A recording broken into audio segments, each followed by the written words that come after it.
아침 신문 귀로 읽으세요. 김용민의 조간 브리핑. 학교 폭력 예방 앱 스마트 보디가드. 스마트폰 왕따 문자 등 사이버 학교 폭력이 6배 이상 늘었습니다. 학교 폭력은 언제나 욕설, 모욕, 협박과 같은 폭력 문자를 동반합니다. 그런 학교 폭력 문자만을 감지하여 부모님께 알려드립니다. 미리 알면 예방할 수 있습니다. 구글 플레이에서 학교 폭력 예방 전문 어플 스마트 보디가드를 설치하세요. 지금 설치하고 먼저 무료 이용해 보세요. 떠나요 둘이서 모든 것 훌훌 버리고. 안녕하세요, 국민TV 조합원 여러분. 제주 산책입니다. 제주 산책은 국민TV 조합원이자 토종 제주인이 운영하는 여행사로 여러분이 제주 여행을 합리적인 가격에 가실 수 있도록 도와드리고 있습니다.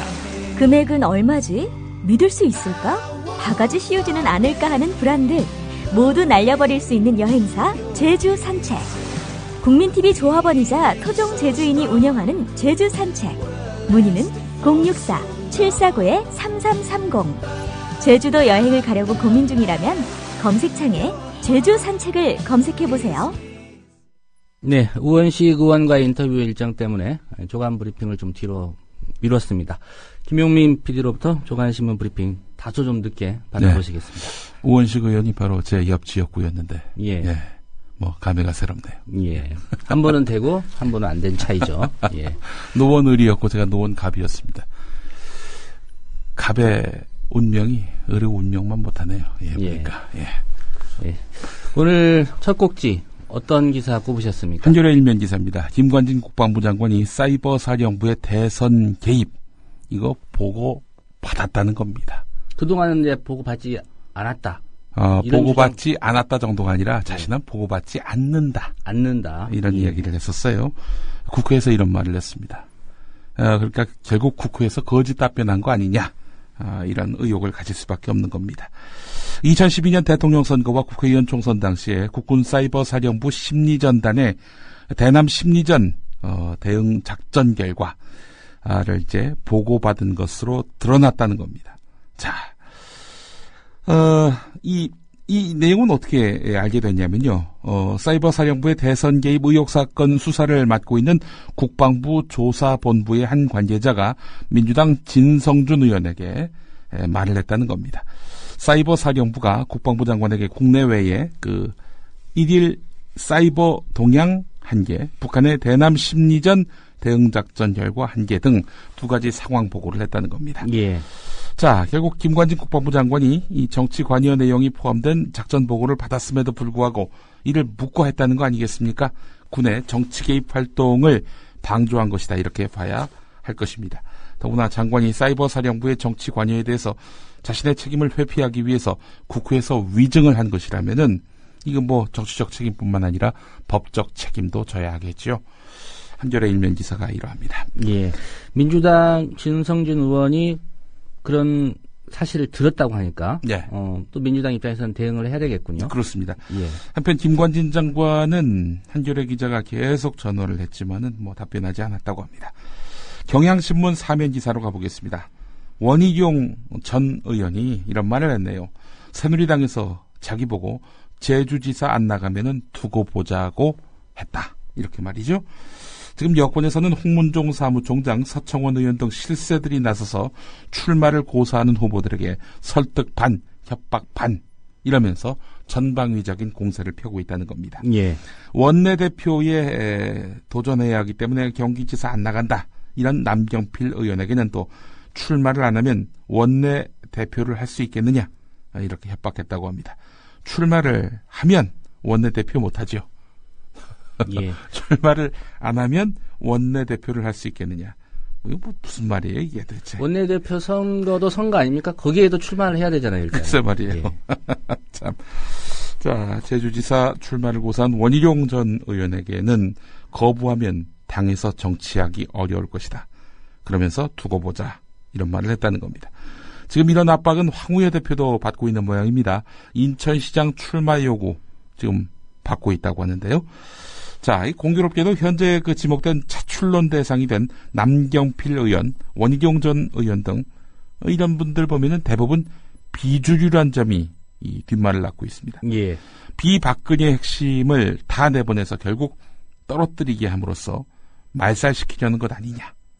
나머지는 친박 자기들이 다 해먹겠다는 거 아니냐. 이런 험한 분석이 나올 정도입니다. 자, 이런 걸 보면은 지금 새누리당이 지방선거 국면에서 상당히 그 불리한 정치적 지형 위에 서 있는 것이 아닌가. 이런 관측을 할 수 있겠습니다. 그나저나 새누리당이 원희룡 전 의원에게 제주지사 나가라 이러고 있다는 거 아닙니까? 예. 우금민 지사는 어떻게 되는 겁니까? 여러 가지 그 비난과 구설수에도 불구하고 새누리당으로 옮겨왔는데 말이죠. 엄청난 사람들을 끌고 와서 새누리당에 입당을 했는데 이거 어떻게 한다는 건지. 예. 자, 우금민 지사의 암달도 상당히 관심입니다. 자, 한겨레 일면을 보니까 김상곤 경기교육감과의 인터뷰 내용이 있네요. 교육감 3선 도전을 중심으로 고민하고 있다. 최종 판단은 3월 중에 내릴 것이다. 최종 판단이라면 교육감이 아니라 경기지사 후보로 나갈 것인지 말 것인지 이거를 3월 안에 결정 내리겠다라는 겁니다. 예. 지금 안철수 신당 쪽이 이 김상곤 교육감을 끌어들이려 하고 있지 않습니까? 실제로 한겨레 기사를 보니까 안철수 신당 쪽 핵심 관계자는 여러 채널을 통해서 김상곤 교육감의 경기지사 출마 의사를 타진하고 있다 이렇게 밝혔다고 하는군요. 김상곤 교육감 얼마 전에 민주당보다 더 우쪽에 서 있는 안철수 신당 아니냐 생각 없다 이런 말을 했었는데 생각이 좀 바뀌고 있는 것인지 주목됩니다. 아무튼 최종 판단은 3월 중에 내리겠다 예. 이런 입장이군요. 그렇습니다. 자, 중앙일보 사면을 보겠습니다. 이 안철수 신당 심상치 않다. 이런 제목입니다. 뭐가 심상치 않으냐? 호남에서 민주당 지지율이 안철수 신당 지지율을 앞섰다는 겁니다. 호남 1위를 탈환했다는 거죠, 민주당이요. 예. 자, 한국갤럽의 지난 9일 여론조사 결과를 보면은 광주, 전남, 전북 지역에서 새정치신당 지지율은 27%로 민주당 34%에 뒤처졌습니다. 한 달 전에 비해서 새정치신당은 18%포인트 급락하고 민주당은 3%포인트 오른 결과라고 합니다. 예, 한 달 전에 이제 안철수 신당이 45%였고 네. 민주당이 31%였군요. 그렇습니다. 예. 전국 지지율도 신당은 하락세였는데요. 1월에 31%에서 2월 25%로 떨어졌다는 겁니다. 지난해 6월 이후 가장 낮은 수준이라고 합니다. 지금 뭐 이런 추세가 다른 조사기관에서도 마찬가지라고 하는데요. 자, 지지 정당이 없는 무당층에서 신당 지지자가 줄고 의견을 유보하는 사람이 늘어난 결과라는 분석입니다. 또한 예. 안철수 신당이라고 묻지 않고 새정치 신당이라고 물어봤거든요. 그래서 이제 그것도 영향이 있는 거 아니냐라는 평가도 있고요. 하지만 근본적으로는 최대 아킬레스건인 인물난이 지지율에 반영되기 시작한 거 아니냐. 안철수 신당, 저 사람이 없는데 과연 가망이 있겠냐. 이런 의구심이 지금 여론조사에 반영되고 있다는 겁니다. 중앙일보 사면 분석이 그러합니다. 예. 자, 지금 뭐 안철수 신당 주변에서는 그 영입 인사들이 몸값을 올리려 한다. 갈수록 신당의 그 판세가 불리하다고 보는 것 아니냐. 확신이 서기 전까지 말하지 않는 안철수 스타일이 다른 사람들한테로 번지고 있다. 뭐 갖가지 뒷말이 나오고 있다고 하는데 야권 연대를 놓고 최근 오락가락한 그런 그 행보를 보이고 있지 않습니까? 이 사람은 야권 연대한다. 저 사람은 야권 연대 안 된다. 이런 것들이 또 국민에게 피로감을 심어준 거 아니냐라는 그런 해석도 나오고 있는데요. 또 아울러 새누리당과 민주당의 집토끼를 결집시키는 효과도 같이 발생시킨 것 같다는 당내 분석도 있습니다. 예. 그러니까 이제 안철수 신당 깃발을 드니까 새누리당과 민주당은 이렇게 집토끼 효과, 집토끼들이 뭉치는 효과, 고정 지지층들이 결집하는 효과, 이런 것들이 나타나면서 결국 신당 지지율이 하락세로 돌아선 거 아니냐 이런 분석입니다. 자, 한국일보 일면을 보니까 말이죠. 민주당 소속인 강훈태 광주시장이 각종 여론조사에서 선두를 달리고 있다는 내용의 보도자료를 인터넷 언론에 배포한 사실이 드러나서 광주시 선관위가 조사에 나섰다고 합니다. 강원태 시장이 광주시 이 공보 조직을 동원해서 지금의 강원태 시장이 여론조사 1위다. 이런 식의 보도 자료를 배포했다는 거죠. 이거 관권 선거 아니냐라는 것이 광주 선관위의 그 의구심입니다. 예, 선관위가 조사에 나섰고요. 예. 경향신문 사면에 그 민경욱 대변인 관련한 기사가 있는데 말이죠. 좀 의아스럽습니다. 대언론 바통을 넘겨받은 민경욱 신임 대변인은 수업 중 모두다. 그는 말이 좀 빠르다. 발표 시간이 너무 짧다 등의 지적에 대해서 더 열심히 공부하겠다라고 말했다. 그는 KBS 기자 때인 1995년 삼풍백화점 붕괴 사고 당시 현장에서 5시간 연속 생방송한 경험을 이야기하며 내가 말을 길게 못하는 것은 아니지만 실수하지 않기 위한 것이다 이렇게 말을 했다고 하는데 도대체 이런 기사는 왜 실었을까요? 경향신문이. 지금 KBS 기자윤리를 위반했고요. 최근까지 뉴스 앵커한 사람이 순식간에 대통령이 입이 된 이런 상황에 대한 비판적 시각이 없습니다. 경향신문이 이런 기사는 왜 실었을까요? 열심히 공부하고 있는 민경욱 대변인 예쁘게 봐달라 뭐 이런 의미인가요? 의아스럽습니다. 서울신문 일면으로 가보겠습니다. 내러티브 리포트라는 그 코너명인데요. 살처분에 고통받는 방역 공무원의 그런 이야기입니다. 예. 끔찍한 가축의 비명, 발버둥. 내 10년은 생지옥이었다. 이 10년 동안의 이 방역 활동에 나서면서 살처분을 했다는 얘기인데 과로, 흥분 겹치는 밤샘 작업이 이어지고 동물과 씨름하느라 만신창이인데 스트레스 장애로 수년씩 신음하고 있다. 이런 이야기입니다. 무고한 생명을 살상하는 일 아니겠습니까? 살처분이라고 하는 것이. 여기에 스트레스를 받지 않는다면 그건 보통 담력이 아니죠. 예. 참 이분의 안타까운 사연을 오늘 서울신문이 일면에서 싣고 있고요. 자, 이런 가운데 한겨레 신면을 보니까 말이죠. 정부가 인정한 동물복지농장도 예방적 살처분 대상이 됐다는 겁니다. 예. 동물복지 인증 농장은 뭐냐면요. 동물을 풀어서 키우는 거죠. 밀집 사육하지 않고. 이런 동물들이 당연히 면역력이 다른 동물들에 비해서 훨씬 뛰어나지 않겠습니까? 그럼에도 불구하고 인근 농가에서 조류 인플루엔자가 발병했다는 이유로 닭 7만 마리를 무조건 살처분하라. 이런 통보를 받았다는 겁니다. 이건 한마디로 공무원들의 행정 편의주의 발상이 아니겠는가. 모두 죽이면 인증은 왜 하나. 동물복지 농장 인증은 왜 하나. 이런 반발이 있었다는 겁니다. 한겨레 일면으로 가보면요. 한국전력공사 한전이 경남 밀양 765kV 초고압 송전탑 건설 공사 면적을 환경영향평가대의 2배 이상으로 확대하는 등 불법 공사를 벌여온 사실이 확인됐습니다. 그러니까 마땅히 환경영향평가를 받아야 될 그런 땅은 말하자면은 절반밖에 안 됐다는 겁니다. 예. 100%가 아니라 한 50% 정도 이렇게 환경영향평가를 받았다는 건데요. 나머지 구간의 공사는 그러면 불법 아니겠습니까? 환경영향평가를 받고 해야 되는데 받지 않고 공사를 했다. 그렇습니다. 그래서 정부는 환경영향평가 위반 사실을 알았습니다. 한전을 처벌해야 되는 거 아닙니까? 그런데 환경영향평가 변경을 서둘러 마친 것으로 드러났습니다. 한전을 위해서 이렇게 환경영향평가 변경을 맞춰가지고 한전이 처벌을 받지 않도록 배려했다는 겁니다. 예. 뭐 이런 게 다 있어요. 하나마나한 환경영향평가 한겨레가 일면에서 짚고 있습니다. 자, 경향신문 6면으로 가보겠습니다. 지난 금요일에 금속노조 쌍용차 지부 이 해고 노동자들 해고가 불법이다 이런 판결이 나오지 않았습니까? 예. 많은 해고 노동자들 또 해고 노동자 가족들이 눈물을 보이면서 판결에 감격했는데요. 자, 이 판결을 이끈 분이 있습니다. 김경률 회계사인데요. 이 김경률 회계사는 1심, 2심에서 뒤집힌 판결의 핵심인 회계 문제를 2009년 파업 당시 처음으로 제기했고, 지난해 6월에는 안진회계법인의 2008년 말 쌍용차 회계감사 보고서와 그 기초자료인 조서 내용이 서로 다르다는 결정적인 회계 부실 정황을 밝혀냈습니다. 결국 이번 해고 무효 판결의 핵심 주역이 바로 이 김경률 회계사인데요. 예. 이분의 인터뷰를 오늘 경향신문이 실었습니다. 이런 말을 했습니다. 감사조서와 감사보고서 1심, 2심에 각각 제출된 감사조서, 금융감독원에 제출된 조서 등의 숫자가 모두 다르다.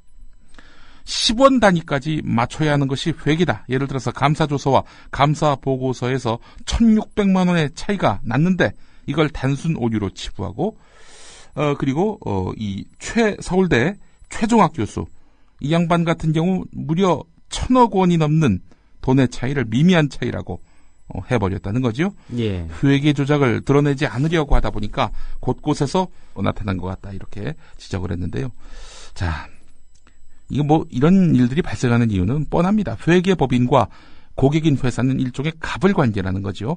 회사가 갑이고 회계법인은 을이라는 겁니다. 그렇기 때문에 회계법인이 깐깐하게 나오면은 그럼 업체 바꿔버리지. 저렇게 깐깐하게 나오는 회계법인 뭐로 계약을 해? 이렇게 생각할 수 있다는 겁니다. 당연히 이 회계법인은 회사의 입맛에 맞게 회계를 만들 수밖에 없다는 거죠. 이런 구조적인 문제가 결국 쌍용차 해고자의 양산이라는 비극을 불러왔다는 겁니다. 이런 지적 한번 좀 새겨들을 필요가 있습니다. 이 지적이 이제 항소심에서 결정적으로 해고가 위법이었다 이런 판단하는 근거가 됐고요. 그나저나 이 공소시효가 지금 9일 남겨놨습니다. 이 허위 재무제표 작성 혐의 서둘러 밝혀내야 할 텐데 말이죠.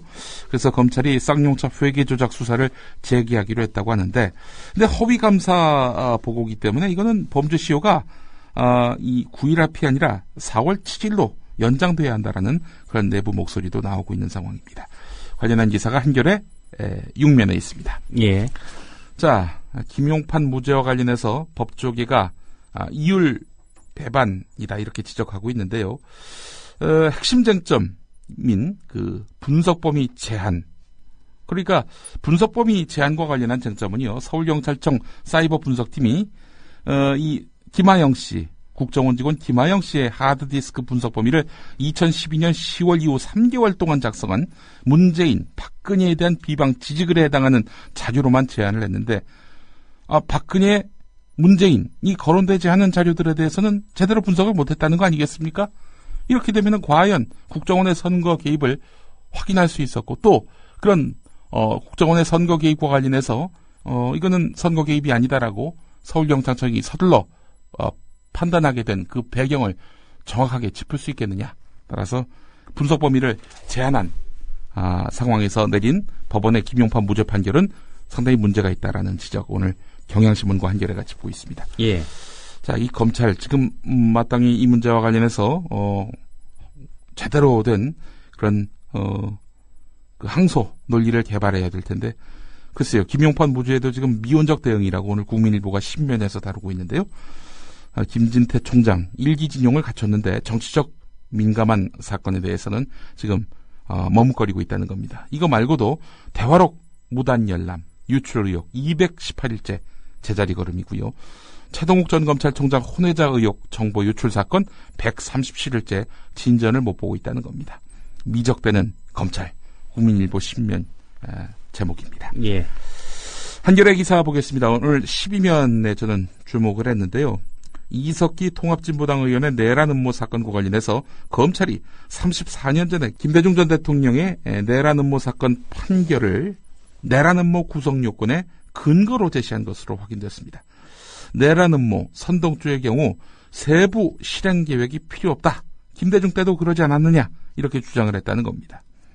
그러니까 문제는 결국 이 김대중 내란 음모 사건이 이제 무죄로 판결이 나지 않았습니까? 2004년 1월 재심에서 무죄가 선고됐는데 말이죠. 예. 그런데도 불구하고 무죄가 난 사건, 이 사건에 적용된 논리를 이석기 의원에게 또 적용했단 말이죠. 검찰이 얼마나 논리가 궁색했으면 무죄가 난 김대중 내란 음모 사건을 유죄 논거로 제시했겠습니까? 참 한심하기 이를 데 없습니다. 이런 가운데 일부 보수단체가 통합진보당이 지금 전국 곳곳에 내건 현수막을 철거하는 이벤트를 걸어서 논란이 되고 있습니다. 문화상품권을 지급하겠다. 그러니까 통합진보당이 현수막을 철거하면은 문화상품권을 지급하겠다라면서 이렇게 선동하고 있다는 건데요. 자, 그런데 철거 권한은 본인들에게 없습니다. 민간인이 일부러 철거를 했다간 그 법에 저촉돼가지고 처벌받을 수가 있습니다. 정당 현수막은 그러합니다. 자, 그럼에도 불구하고 자기들이 임의로 철거를 하고 철거하면 문화상품권을 지급하겠다? 이건 법을 모르고 하는 이야기 아니냐. 이런 지적입니다. 예. 한 가지 기사만 더 살펴볼까요? 예. 자, 조용기 목사와 관련한 그런 의혹에 대해서 여의도 순복음교회가 이 진상조사위원회 조사 결과를 발표했습니다. 자, 당회 진상조사위원회 조사 결과를 보면요, 관련 의혹, 그러니까 기도모임 장로들이 제기했던 조용기 목사 반대쪽에 섰던 장로들이 제기했던 의혹의 대부분은 사실면에서 오해 또는 과장됐다. 이렇게 밝히고 있는데, 관련한 정확한 내용은 이걸로 보시면 됩니다. 장로 기도 모임이 지난해 11월 기자회견에서 주장한 조용기 목사 일가의 비리 의혹 가운데 돈과 관련된 일부 내용이 사실임을 인정한 것으로 해석된다고 오늘 한국경제신문이 36면에서 다루고 있습니다. 예. 교회 관계자의 말을 빌렸는데요. 사실상 교회 돈을 회수할 것이다라는 그런 뜻도 포함된다고 봐야 한다라고 말을 했습니다. 이건 뭐냐면은 조용기 목사가 교회 돈을 가로챘다. 이런 이야기 아니겠습니까? 예. 어제 교회 발표 내용을 지금 국민TV가 좀 단독으로 입수해서 지금 갖고 있죠? 예, 그렇습니다. 예. 관련한 내용을 정호종합뉴스 그리고 뉴스피디에서 소개를 해드릴 예정입니다.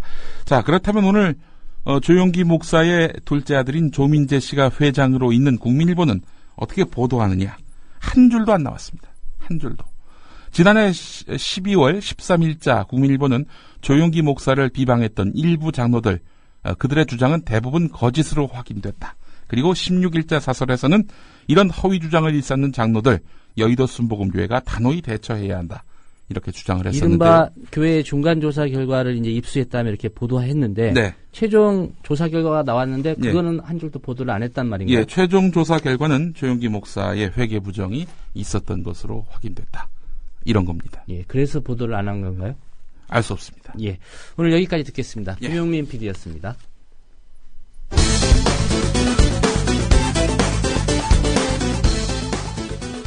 유튜브에 올라온 초간단 정리, 쌍용차 고의 부도와 회계 조작의 진실을 요약했습니다. 문제의 발단은 상하이차. 2004년 상하이차는 1조 2천억 원으로 평가받던 쌍용 자동차를 헐값에 인수했다. 2008년 더 이상 빼먹을 게 없다고 판단한 상하이차는 떠날 준비를 한다. 하지만 상하이차도 자신의 먹튀 행각이 사회적 비난을 받을 거라는 사실 정도는 알고 있었다. 그들에겐 더 설득력 있는 철수 명분이 필요했다. 이때부터 그들은 쌍용차를 엄청난 부실 기업으로 둔갑시키는 꼼수를 부리기 시작한다. 상하이차는 쌍용차의 기업 회계를 담당한 안진회계법인과 공모해서 2008년 말 느닷없이 쌍용차의 유형 자산 평가액을 대폭 낮춰버린다. 유형 자산 평가액이란 회사의 토지, 건물, 구축물, 그리고 기계 같은 자산을 말하는 것이다. 본래 그전까지 1조 3,825억 원이던 평가액을 장부상 갑자기 8,677억으로 줄여버린 것이다. 자산 평가액을 줄이면 부채 비율과 순손실을 기하급수적으로 늘릴 수 있기 때문이다. 그리고 장부상 자산이 한꺼번에 5천억 원 넘게 깎이면서 순손실 역시 급증하게 된 것이다. 하지만 실제 한국감정평가원에 따르면 쌍용 자동차의 유형 자산 평가액은 1조 7천억 원에 달하는 것으로 조사됐다. 이는 안진회계법인이 책정한 금액보다 2배 가까이 많다. 결국 한국감정평가원이 낸 자료에 따라 계산을 다시 해보면 쌍용 자동차 2008년 부채 비율은 561%가 아니라 150% 정도이고 순손실은 7천억 원이 아니라 2천억도 되지 않는다. 이는 다른 회사의 부채 비율과 비교했을 때 오히려 좋은 성적이다. 회계 장부상 간단한 숫자 조작 하나로 멀쩡했던 쌍용차는 이제 누가 봐도 부도와 구조조정이 불가피한 부실기업으로 둔갑했다. 그 덕에 기술 빼가기와 먹튀 논란으로 욕을 먹던 상하이차는 이제 아무런 문제 없이 중국으로 돌아갈 수 있게 됐던 것이다.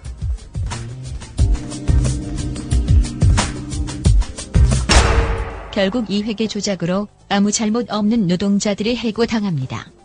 그리고 쌍용자동차 대령 해고 사태 이후 해고자와 가족이 자살이나 돌연사로 목숨을 잃고 있습니다. 가족들이 13명을 넘었습니다. 쌍용차 해고 노동자가 자신의 임대 아파트에서 몸을 던졌습니다. 모 씨가 차 안에 번개탄을 피워놓고 자살했습니다. 그리고 22번째 사망자가 발생하면서 다시 한번 그들의 아픔을 되짚었습니다. 아빠 못 가게 힘들어. 아빠 못 가게 힘들어.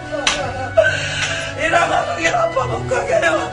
아빠가 먼저 고와요. 그리고 지난 금요일 5년 전 대량 해고를 당한 쌍용차 해고자들이 5년 만에 회사로 돌아갈 수 있는 길이 열렸습니다. 법원이 원심을 깨고 해고는 무효라고 판결했습니다. 특히 정리해고의 출발점이 된 회계보고서를 엉터리라고 지적했습니다. 재판부는 이 보고서가 매출을 과소평가했으며 부정확한 자료를 이용해 인원 감축의 근거로 삼았다며 오류가 있었다고 설명했습니다. 너무 고생을 많이 하고 이래서 사는 게 아니라 그냥 버티면서 왔거든요. 빨리 이분들 바뀐 새 작업복 입고 공장으로 복직할 수 있었으면 좋겠고요. 저희 해고 잘못됐다고 그렇게 판결해 주신 법원에 정말 진심으로 감사드리고요. 무엇보다 포기하지 않고 지금까지 이런 순간을 맞게 해주신 여기 서 계신 우리 해고자들 분들께 진심으로 감사드립니다. 대한민국 어떤 방송도 전하지 않은 판사의 말이 있었습니다. 마지막 인내의 시간이 그리 길지 않기를 바랍니다.